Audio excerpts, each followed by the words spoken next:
Karena kuota ini sistem kontrak ini, Gimana? kuotanya 100% harus Disikat habis. habis.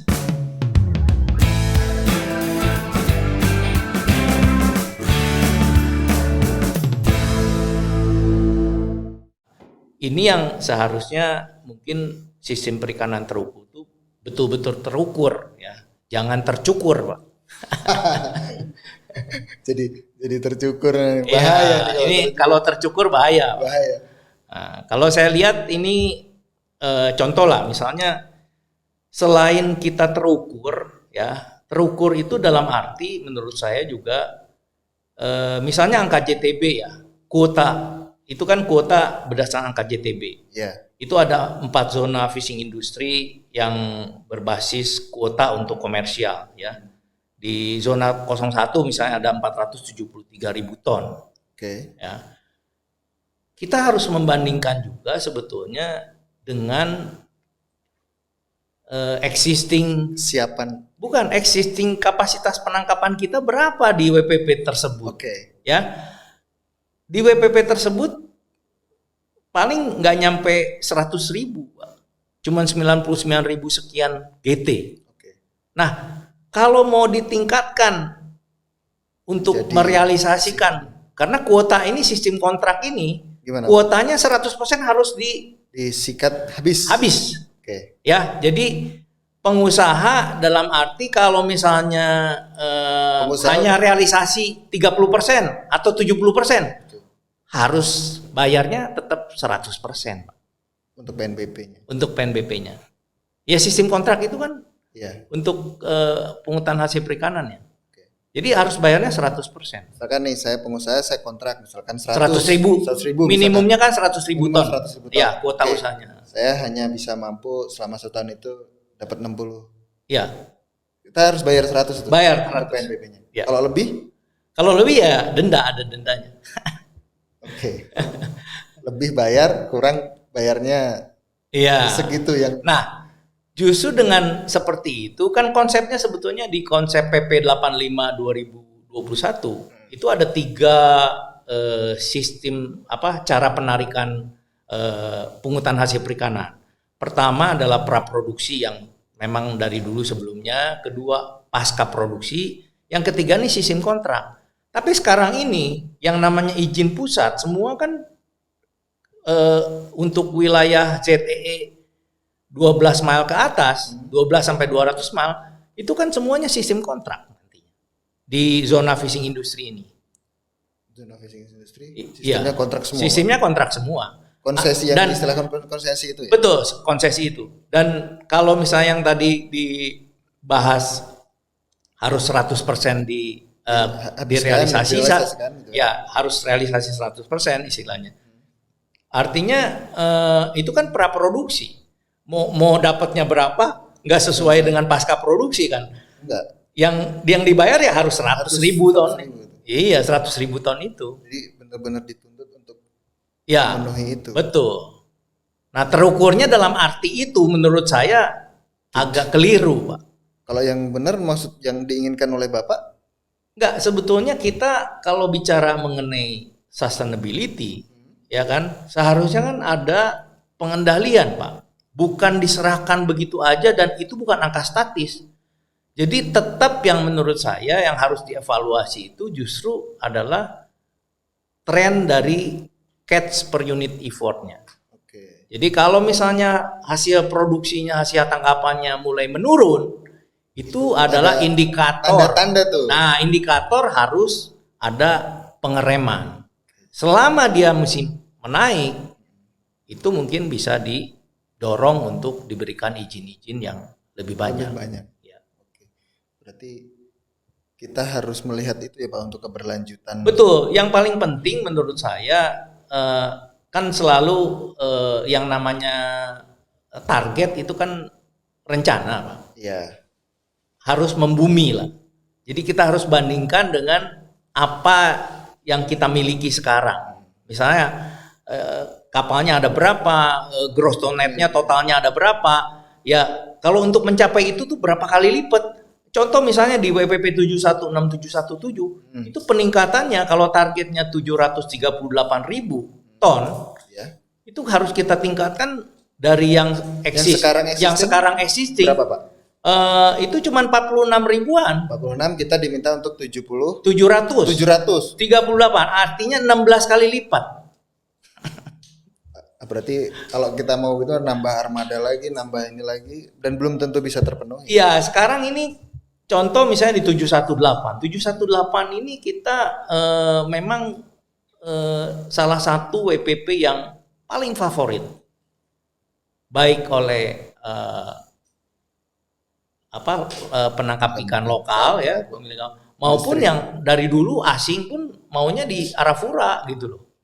Karena apa? Memang kekayaan di sana memang luar biasa ya. Walaupun beberapa WPP lain justru kosong. Nggak ada yang armadanya contoh di 716 717 itu minim sebetulnya. Masih minim. Hanya 46 ribuan GT. Itu termasuk izin pusat, provinsi dan BPKP. Ini yang seharusnya mungkin perencanaan ini harus melihat existing sekarang lah. Dan peningkatannya pun tidak bisa seharusnya gradual. Maksudnya jangan terlalu ekstrim karena kita harus melihat berarti betul karena kalau misalnya terlalu ekstrim ini kan akan berbahaya bagi keberlanjutan. Bagaimana kalau misalnya angka JTB-nya itu atau kuotanya itu ternyata tidak sampai seperti itu gitu. Sementara armada yang sudah diberikan izin itu harus memenuhi itu. Harus memenuhi itu.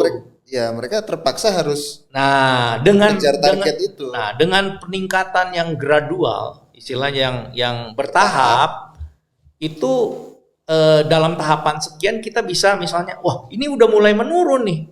Artinya kita harus ada, artinya kan ini harus ada pengereman gitu loh. Ini pengendalian. Nah ini juga harus diedukasi ke publik juga karena memang yang namanya dari dunia bisnis lah, pelaku usaha itu kan pasti dia akan mencari celah dan akan mengoptimalisasi kan namanya maksimum contoh lah sekarang ini trennya kan kalau kita lihat dari komposisi alat tangkap itu mayoritas yang paling banyak misalnya pursen sama cumi. Kenapa? Karena lebih produktif alat tangkapnya, ya kan? Dan cumi 5 tahun sebelumnya itu bagus, tapi kan udah mulai menurun. Nah ini kan sebetulnya harus jadi indikator. Jadi tidak bisa dipukul rata lah istilahnya. JTB pun kan harus dilihat dari masing-masing setiap jenis ikan. Betul. Tadi Bapak lihat tunjukin ke saya ada yang merah, ada yang kuning. Betul. Masing-masing jenis kan. Masing-masing jenis. Nah, berdasarkan Capman 50 itu ada 9 jenis ikan. Nah, contoh misalnya saya teliti.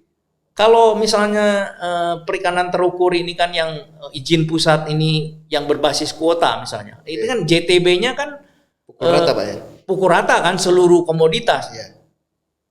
Kita tanya, apakah misalnya contoh kepiting dan rajungan itu kan nggak mungkin di atas 12 mile gitu loh. Iya kan? Ini kan pasti wilayah teritorial.